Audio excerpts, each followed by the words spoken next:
Thank you Neelam for such a great session.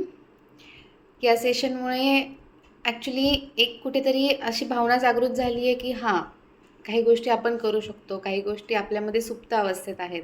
आता एक आई म्हणून मी मुलीला हे पाहिजे, तिला हे मिळालं पाहिजे, ते मिळालं पाहिजे, इवन खाण्यात तिला हे विटॅमिन्स, ते proteins, even as a team leader ऑफिसमध्ये की आपल्याला प्रोजेक्ट ग्रोथसाठी असं केलं पाहिजे, हे प्लॅनिंग केलं पाहिजे, ते केलं पाहिजे, किंवा एक लिस्ट, एक गोल्स सेटिंग असतं पूर्ण वर्षाचं की आपल्याला हे गोल्स अचीव केलेत.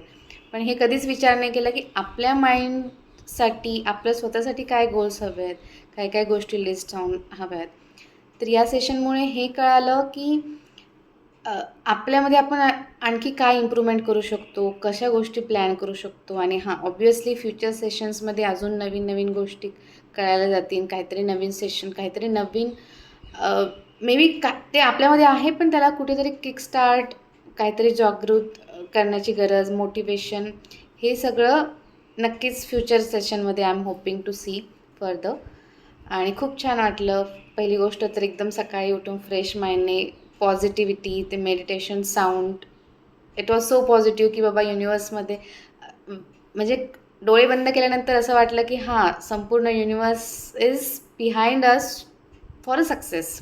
म्हणजे आपण आपल्याला पुश केलं पाहिजे, then entire universe will help you to move forward.